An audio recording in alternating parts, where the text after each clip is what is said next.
UN 영어뉴스 A New Life for Britain's Seaside Towns. Seaside resorts across the UK have struggled in recent decades, but Folkestone, Hastings and Margate, once frequented by royalty, are assuredly reinventing themselves through art. There is no mistaking the grand bursting. This monstrous 550-bed hotel, shaped like an ocean liner and piebald with disrepair, looms over Folkestone Harbour and the English Channel. Last November, some of the render from the facade above its main entrance fell off without warning, and 2 hotel guests had to be taken to hospital. The bursting's sorry state reflects the fortunes of this seaside town.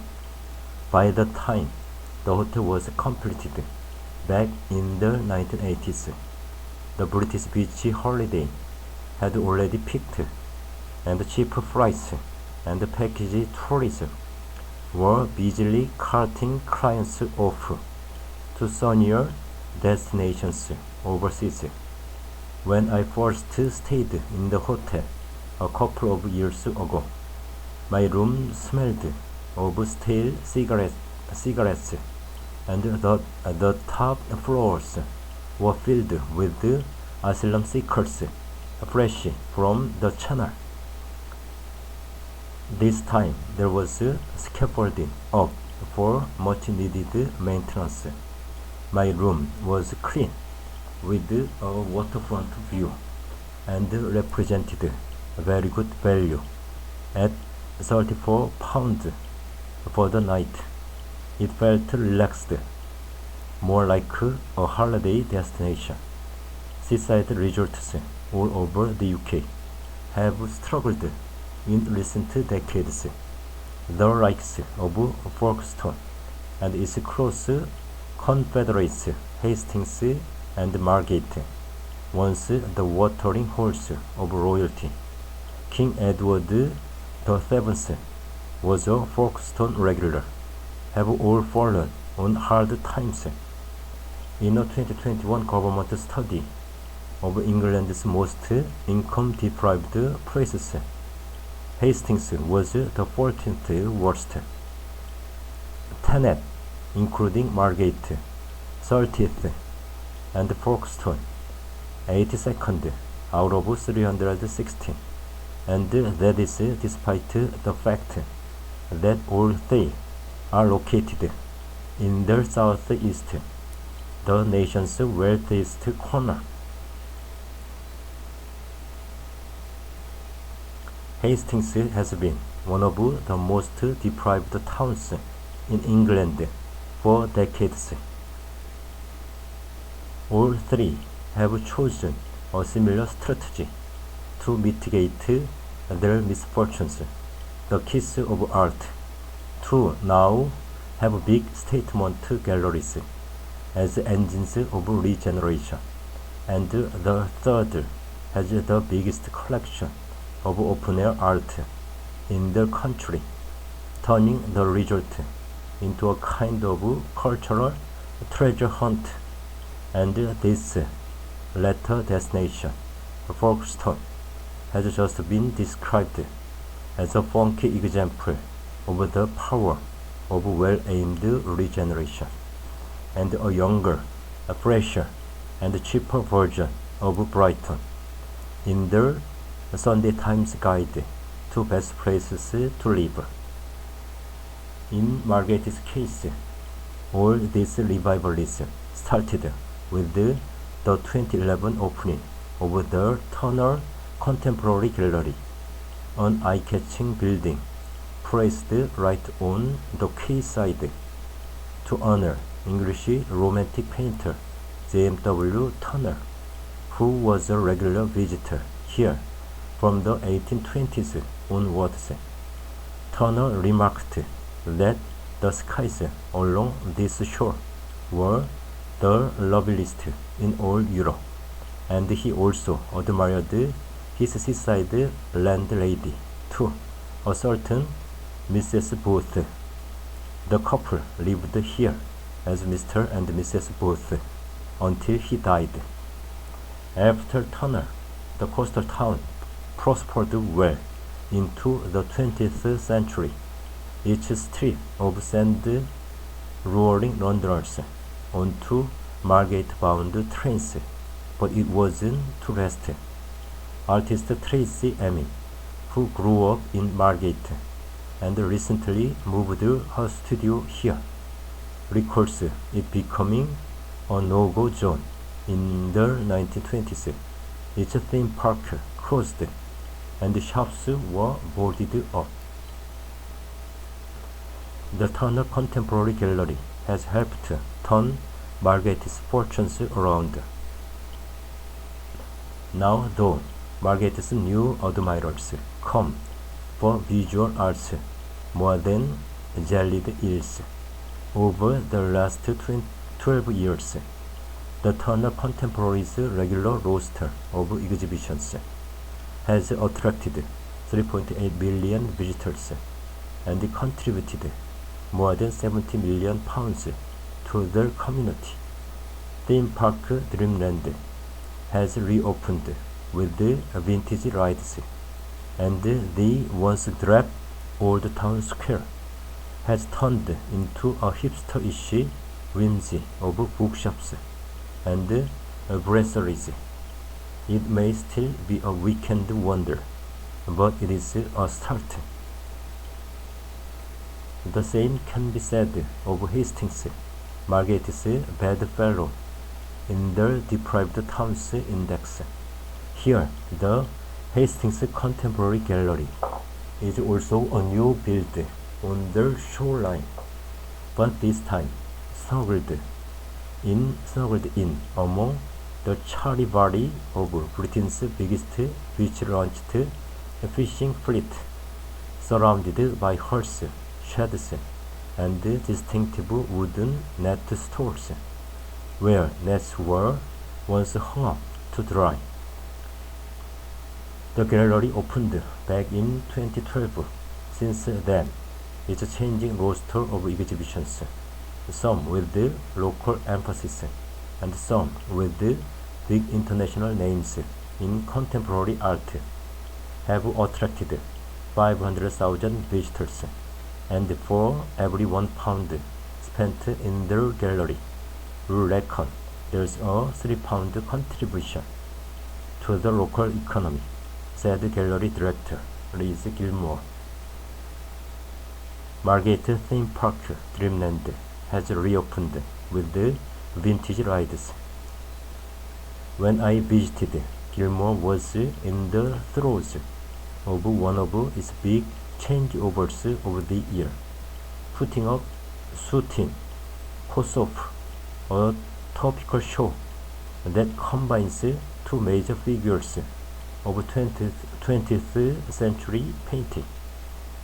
Chaim Sutin, a master of the School of Paris, who grew up in Belarus, and Leon Kosoff, a master of the School of London, whose parents came from Ukraine.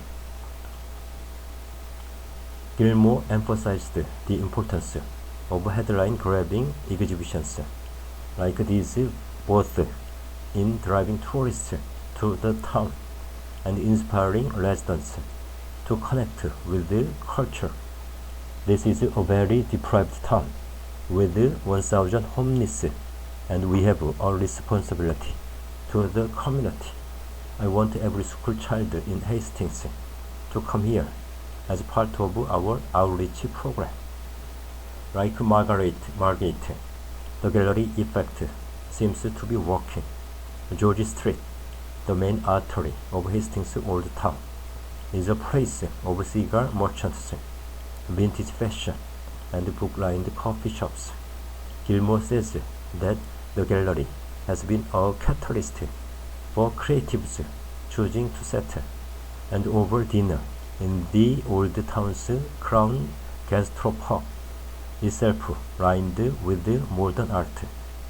I spotted actress Gina Mackey talking into her linguine. Folkestone's creative quarter is home to galleries, artist studios, and venues offering music, theater, and entertainment. And so along the shore to my last stop, Folkestone, where the divide between the town center and the newly fledged creative quarter is very plain to see. The former is a patchwork of concrete,